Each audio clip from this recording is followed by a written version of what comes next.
Dor abdominal, anemia, perda de peso, diarreia. Você já teve algum desses sintomas? Sabia que pode ser um sinal de doença inflamatória intestinal? Eu sou Yasmin, tenho doença de Crohn há 4 anos e aqui no meu canal eu compartilho minha história, experiências e aprendizados. Então aproveita, ativa o sininho, se inscreve aqui no canal para ficar por dentro de todos os vídeos.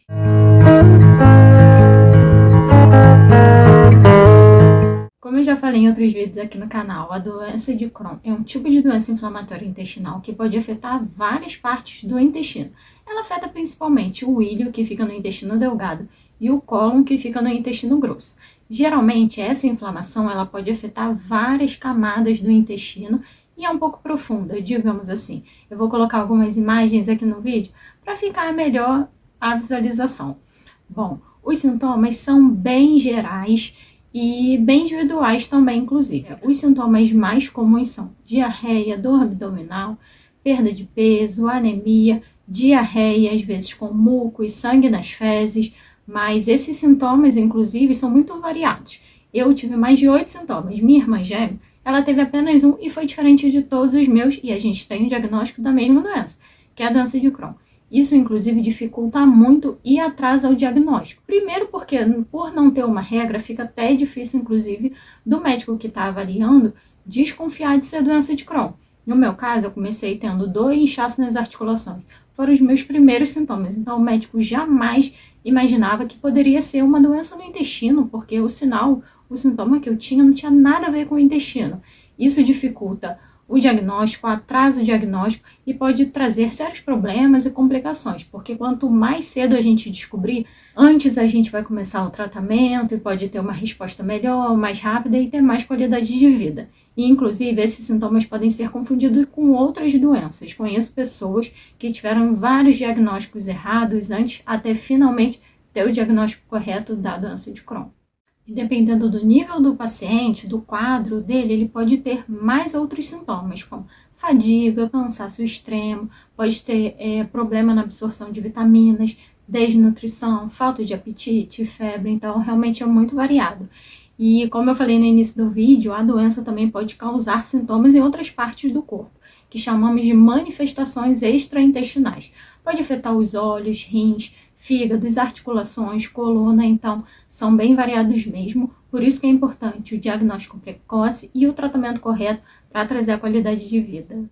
E o recomendado é, se você sentir algum desses sintomas, procurar um médico, gastroenterologista ou coloproctologista, para ter o seu diagnóstico correto e poder começar o tratamento. O diagnóstico é feito baseado em vários exames, inclusive se você quiser eu posso fazer um vídeo bem detalhado falando sobre cada exame, mas os mais comuns são exames de sangue, como hemograma, ajudam bastante. Exame de fezes, como a calprotectina fecal. Exames de imagem, como colonoscopia, enterorressonância, endoscopia, retossigmoidoscopia. E, além disso, o médico costuma escutar o paciente, os sintomas que ele tem, histórico familiar. Então, tem que ser uma análise completa. Então, aproveita. Se você já chegou até essa parte do vídeo aqui e está gostando, deixe seu like, ativa o sininho e se inscreve no canal para assistir os próximos vídeos. Sobre o tratamento, vou falar um pouquinho mais resumido. Se você ainda não assistiu o vídeo da semana passada, eu falei sobre os tratamentos bem específicos e expliquei sobre cada um deles. Bom, embora a doença de Crohn, assim como a retocolite ulcerativa, são doenças inflamatórias intestinais, elas são doenças crônicas e não possuem cura.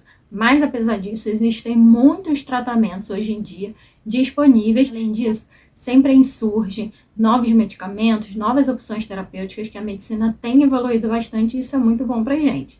Então, apesar de não ter cura, tem muitos tratamentos que ajudam muito na nossa qualidade de vida e pode nos levar à tão sonhada remissão, que é quando a doença está estável, os exames também estão controlados, normais, o paciente costuma não sentir sintomas, então é a volta da nossa qualidade de vida.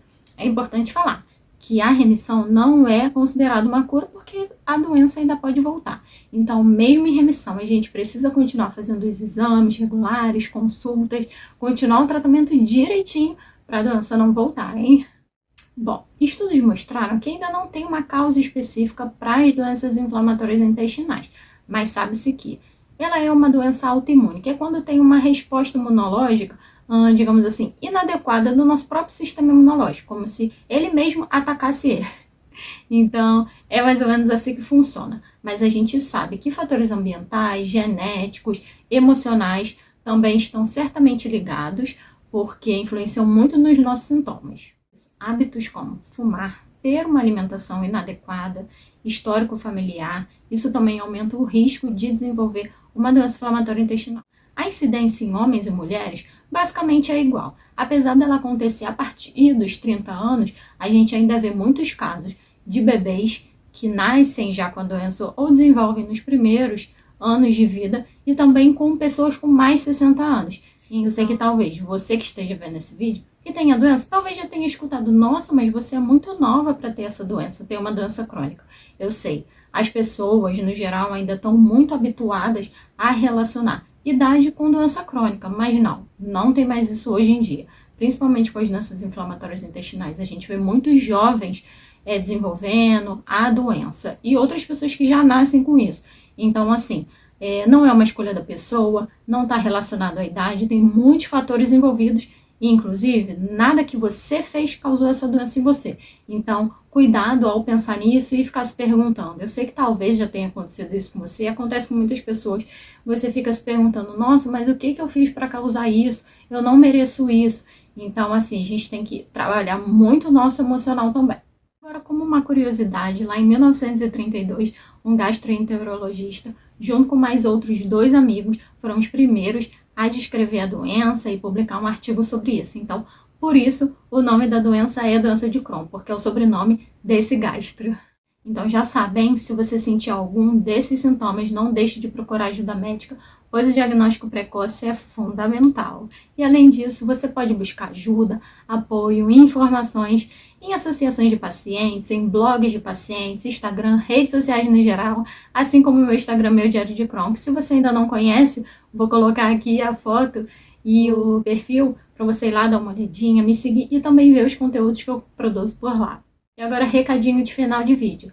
Importante, hein? Somente médicos, nutricionistas e profissionais de saúde habilitados são certificados para te passar dietas, medicamentos e tratamentos. O conteúdo que eu gravo aqui, nesses vídeos, em todas as minhas redes sociais, são apenas informativos. Ele não substitui a consulta com o médico e acompanhamento médico e nutricional, tá bom? O intuito dos vídeos é sempre para ajudar, informar e compartilhar experiências, porque eu acho isso muito importante. Então, espero que você tenha gostado do vídeo dessa semana e te espero já para o vídeo da semana que vem, hein? Escreve aqui nos comentários qual assunto você gostaria de ver aqui no meu canal. Eu vou ficar muito feliz em ajudar. Então, não esqueça, hein? Se inscreve aqui no canal, ativa o sininho e eu te espero semana que vem.